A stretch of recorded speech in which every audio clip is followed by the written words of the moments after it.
My name is Hannah Reed, and until last year, I was a project coordinator at a mid-sized tech firm in Denver. Nothing glamorous, but I loved my job. I had a steady routine, a decent paycheck, and a team I respected. Everything changed the day. My coworker, Jordan Lee, made a mistake that cost the company $80,000, and I got blamed for it. It started with a client presentation. We were finalizing a system integration for a big healthcare client. I'd been managing the timelines, documentation, and communications, while Jordan, our lead developer, handled the technical backend. One Friday, just before launch, Jordan messaged me, "Hey, I made a last-minute patch. Should fix that timeout issue." I didn't think much of it. Jordan was always tweaking things at the last minute, but he was good at what he did. Monday morning, the launch went live, and it crashed hard. The client's systems were down for hours. Confidential data was exposed due to a misconfigured API endpoint. By noon, I was called into HR. "Can you walk us through the documentation you sent the client?" My manager asked. I showed them the PDFs I'd reviewed and approved with Jordan. Everything was timestamped and backed up. But then they showed me a screenshot. It was an earlier version of the integration notes. Unapproved, unverified, and my name was in the metadata. "That's not the final version," I said, confused. That's Jordan's draft. Why does it say it was last modified by you?" I blinked. It wasn't. I never even opened that one. HR looked at each other. The rest of that week was a blur. I was put on leave pending investigation. They said they'd review all logs, but I already had a sinking feeling in my gut that I called Jordan. "Hey," I said, "did you submit anything under my name?" He hesitated. "No. I thought you were handling the final docs. Maybe something got crossed." "Jordan," I snapped, "this is serious. I'm being blamed for the data leak." "I'll talk to IT," he mumbled. "Maybe it's a permissions thing." It wasn't up by Friday. I was terminated for gross negligence. My access was cut off. My badge was deactivated. I walked out of that building feeling like someone had pulled the floor out from under me. The job market wasn't kind. Word spreads fast in tech, and even faster in Denver. One recruiter politely told me, "We heard about the Health Plus fiasco." I couldn't prove anything. No emails, no screenshots, just my word against Jordan's. And Jordan? He got promoted. I started working at a bookstore part-time. Rent was hard. Pride was harder. Then, 3 months later, I got a message. It was from a burner email. Subject line, "You're welcome." The body was one line. "Keep quiet about what really happened, or your new employer hears everything." There was an attachment, a screenshot of a Slack message I'd sent to Jordan, joking. At this point, I wouldn't be surprised if we accidentally crashed their system, LOL. Out of context, it looked damning. I sat there staring at the screen, heart pounding. Who would even send this? Jordan? I opened a private browser and created a new Gmail. Then I replied, "What do you want?" 5 minutes later, the reply came. "Nothing. Just making sure we understand each other. You take the fall. I get the promotion." End of story. That night, I couldn't sleep. My thoughts spiraled. Was he watching me? Monitoring my socials? Did he have access to more of my old files? The next morning, I drove to my friend Lucia's place. She used to work with us in IT before jumping to cybersecurity for the government. "I need help," I told her and showed her everything. She didn't ask questions, just started typing. 3 hours later, she looked up. "Hannah, there's something weird." "What?" I traced the metadata on that Slack screenshot. It wasn't from Slack. It's a mock-up. Someone generated it, badly. Fonts are off. Timestamps are wrong. My pulse raced. "So it's fake?" "Yeah. And whoever sent it is sloppy." She paused, then added, "There's more." That email came from a server linked to a VPN, but the account was accessed once from a regular IP. Jordan's. That was the moment something in me flipped. The fear turned into anger that I wasn't going to let this guy ruin my life and get away with it. Lucia looked at me. "You sure you want to fight this?" I nodded. "Yeah, it's time." That week, we started gathering everything. Every email, every chat, every log I had from my work laptop. I'd backed up a few out of habit. We combed through old cloud drives, even photos of whiteboards from team meetings. Lucia put together a timeline. A damning one. But we needed more than that. We needed undeniable proof that Jordan had sabotaged me and was blackmailing me now. I baited him. I sent another email from the burner account. Fine. I'll keep quiet. But I want something in return. He replied within 5 minutes. Like, what? I smiled coldly. Details in person. Same bar. Thursday, 7 p.m. Asterisk.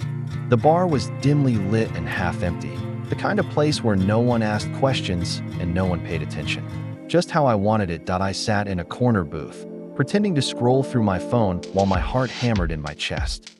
Lucia had wired me with a tiny mic hidden in the lining of my jacket and set up a recorder in her car outside. We'd rehearsed this meeting 3 times already, but nothing could have prepared me for the real thing. At exactly 6:59 p.m., Jordan walked in. He looked casual, cocky even, like someone strolling into a victory lap. Dressed in a gray hoodie and jeans, he spotted me, smirked, and made his way over. Wow, he said, sliding into the seat across from me. Didn't think you had the guts. I didn't, I said. But here we are. He leaned in. So, what do you want? I took a breath. My name cleared. He laughed, a dry, smug sound. That's not how this works. You take the hit. I move on. You get a job somewhere else, eventually. Circle of corporate life. You faked evidence, I said, trying to keep my voice steady. You sabotaged me. Prove it. I might. His eyes narrowed. You recording me or something? No. I lied as he leaned back. Cute. But look, Hannah, I'm not your villain. You screwed up. You missed the versioning on the dock. And the Slack message? That was real. You joked about crashing the system. That's enough to bury you. It was a joke. And you know it. He shrugged. Doesn't matter. He stood, sliding a napkin across the table. Here's my advice. Disappear. Find a new job. Change industries if you have to. Just stay out of my way. Then he walked out. I unfolded the napkin. A single word was scrawled on it. Last warning. Lucia was waiting in her car around the block. Got everything? I asked, climbing in. She nodded. Crystal clear. He all but confessed. So what now? She opened her laptop. Now we hit him back. The next few days were a blur of planning. Lucia knew people, serious cybersecurity professionals with government backgrounds. She called in a favor. They helped us dig deeper into Jordan's activity. VPN logs, fake Slack generators, metadata manipulation tools. He'd used a whole toolkit of deception, but not carefully enough. And then we found something explosive. A private GitHub repo, hidden under an alias, but linked to his work email. Inside, a script, dated 3 days before the Health Plus crash. The code had a line that explicitly bypassed security protocols on the client side, with his own annotations. His digital fingerprints were everywhere. Lucia looked up from her screen, stunned. He didn't just sabotage the launch. He wrote, a backdoor. A backdoor. I repeated, yeah, could have given him access to the client's system anytime. That's not just unethical, it's criminal. My blood ran cold. So he caused the crash and could have stolen client data? Or sold it? We sat in silence, the weight of it all pressing down on us. This is huge, I said finally. We need to go public. No, Lucia said. Not yet. First, we sent him a message. I sent Jordan another email. Subject, you're not as clever as you think. Body, I know about the backdoor. I have the repo. And your notes. One more threat. And I go to the feds that he didn't respond that night. Or the next. On day 3, I got a text from an unknown number. Meet me. Same bar. 8 p.m. No games. This time, I was ready. Lucia followed me inside, sitting 2 booths away with earbuds in and her laptop open. Another recorder in place. A second hidden in my purse. Jordan showed up looking less smug. No hoodie this time, just a jacket and nervous eyes. He sat down fast. What do you want? I told you, I said. Clear my name. Tell the company the truth. No way. I lose everything. You should. You sabotaged a client, ruined my career, and blackmailed me. You can't prove that last part. I opened my phone, played a clip from our last conversation. His voice, clear as day. You take the hit. I move on. Circle of corporate life. He stared at me. You recorded me? I'm not as dumb as you thought. He swallowed. Fine. What do you want for it to go away? I want a signed statement admitting you faked the Slack message, that you pushed an unapproved patch without my knowledge, and that you manipulated documentation. You'll ruin me. You already ruined me. He didn't speak for a long time. Then he nodded slowly. Give me 24 hours. No, you have 12. At 6 a.m. the next morning, a new email arrived in my inbox. Attached, a signed PDF confession. Brief but damning that I forwarded it immediately to my old manager, HR, the legal team, and, just for good measure, the Health Plus client. Lucia and I waited up by noon. I got a call. "Ms. Reed," said a familiar voice. "This is Claire from HR. We owe you an apology." Turns out, Jordan was fired immediately. An internal audit confirmed everything. The backdoor, the document manipulation, the blackmail attempt. The company offered me a formal apology and a generous settlement that I declined the job offer. IT was never about getting back in. It was about the truth, but that wasn't the end, because 2 weeks later, I got a letter. No name, no return address. Inside was a USB drive and a note. "You think Jordan was the only one? Watch this." I stared at the USB drive on my desk like it was ticking. Lucia leaned over my shoulder. "You gonna open it?" "I don't know," I said. "What if it's malware? What if someone's watching?" She raised an eyebrow. "Hannah, you've already been blackmailed, sabotaged, and framed. At this point, not checking might be more dangerous."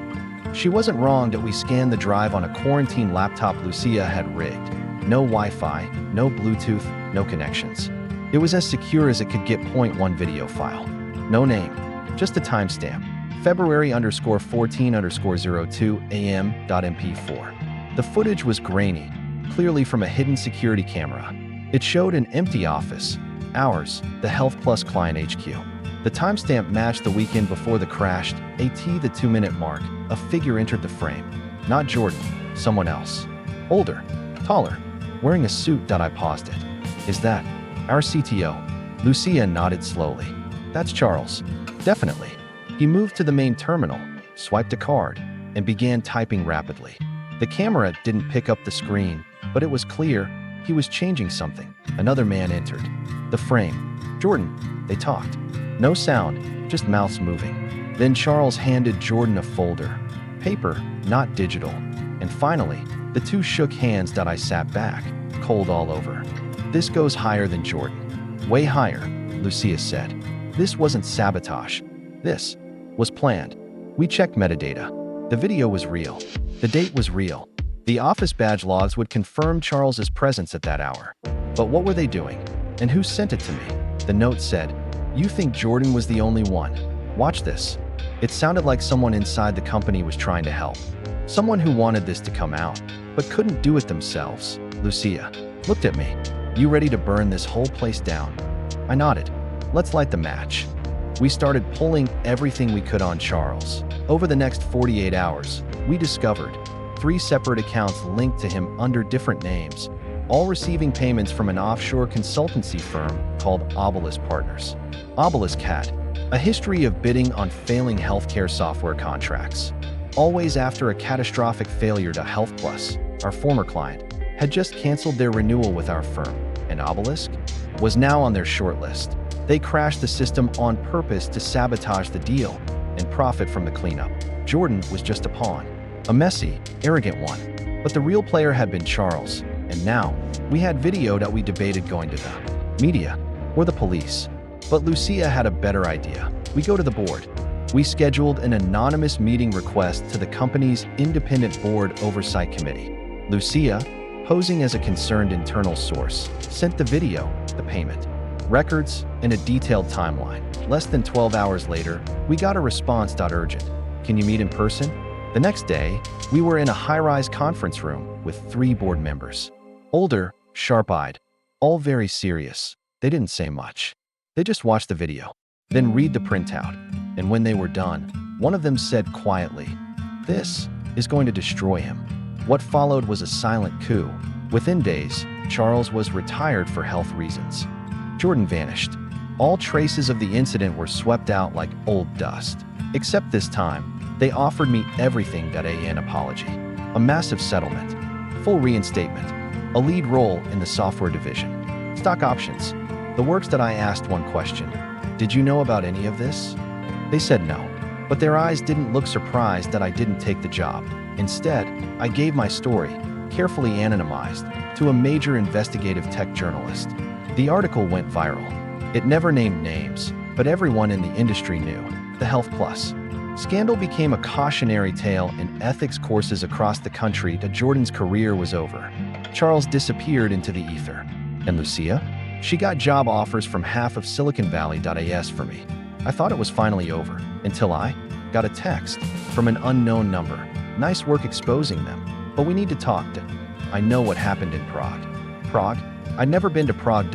Or at least, I didn't remember being there. Asterisk, I know what happened in Prague. I stared at the message, my heart skipping. I'd never been to Prague. Not knowingly. Not physically. Oh, why did the name chill me to my core? Lucia frowned as I showed her. Someone's playing with you. Or someone knows something I don't. The journalist who had published the Health Plus expose called me the next day. You didn't give me everything. He said that. I was taken aback. Excuse me. The file you gave me, the USB, it had encrypted partitions. Someone hid more inside. I sat down. Can you open them? I already did. I have contacts. What I found, you might want to sit down. I'm already sitting. Good. Because it's about a trial in Prague. A classified AI software project, and someone named Harper Nolan. That was my birth named in. One had used it in years. I was adopted at age 7. My early records were sealed. My parents said they'd spare me the details of my previous life. But now, the article, the USB, the message, my past was bubbling up through the cracks like sewage. Lucia helped me run a deep trace on the Prague reference that we found something. Not in public databases. Not even on the dark web. It was on a buried military R&D archive, likely never meant to be seen. A redacted file. Project name, Black Violet. Purpose, neurological behavior modification via passive data environments. Lead developers, multiple international contractors, including someone listed as HN. Birth date, a match for mine. Lucia, what if I wasn't? Just a software engineer. She looked up slowly. What if you were the test subject? The encrypted logs revealed entries like March 2001 subject shows improved recall patterns after layered auditory cues embedded in software UX. June 2002 memory. Separation successful. Control subjects unaware of implanted directives. July 2003 subject relocated. Data extraction deferred. Flagged. Possible ethical violation. My childhood. The blank spots. The odd dreams that never made sense. They weren't trauma. They were programming. I got another message 2 nights later. This time, a voice note. A distorted man's voice. Filtered, layered. But the words were clear. You were the key, Hannah. Charles didn't know. Jordan was disposable. But you, they built you for systems no one understood. That's why they silenced you. Pause. We need you to finish what was started. Then a location. An old airstrip just outside of town. Midnight. Lucia begged me not to go. If this is real, if they messed with your mind, this could be a trap. I know, I said. But if I don't go, I'll never know who I am. I arrived at the airstrip. Empty. Cold. Lit only by a floodlight on a lone hangar. Inside, a single man, gray hair. Thin. Glasses. He looked like he belonged in a university lecture hall, not a black ops site. That he smiled as I approached. Harper Nolan. It's been a long time. I didn't speak. He walked to a table, opened a laptop, and played a video. Me. As a child, sitting in a white room, playing with a fake terminal, repeating code. A woman's voice. That's it, Harper. Just like we practiced. I staggered. The man said softly. You were trained to understand systems instinctively. Not just code. Human behavior. Organizational. Flow. Digital ecosystems. You see things most people can't. Why? I whispered. Because we needed someone who could dismantle systems from the inside. Governments, corporations, anything corrupted beyond repair. And Health Plus. He nodded. You were placed there for a reason. But the memories were suppressed. You weren't ready. Then Jordan screwed it all up. Brought everything forward before schedule. I shook my head. I'm not your tool. You're not, he agreed. You're the scalpel. He handed me a device. A sleek black cylinder with a biometric lock. What is it? He looked at me with something like pride. The key to burning it all down. The original files. The ones that prove what Charles and Obelisk have done across multiple countries. What your code revealed before they wiped your mind. And what do you want me to do with it? He smiled faintly. Finish what you started. I didn't sleep for 48 hours. Lucia and I went off-grid. Dug through the drive. Cross-referenced what we could. The documents were real.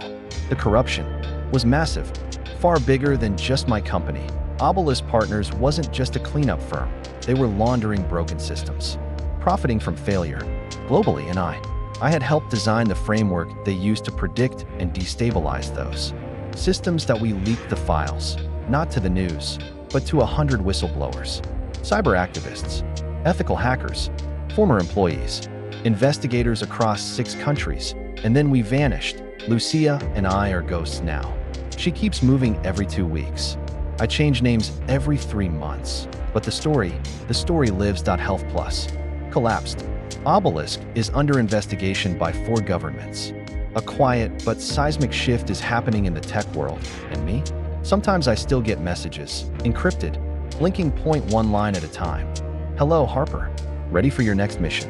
And every time, I close the laptop and walk away. Because even if they built me for systems, I finally broke free.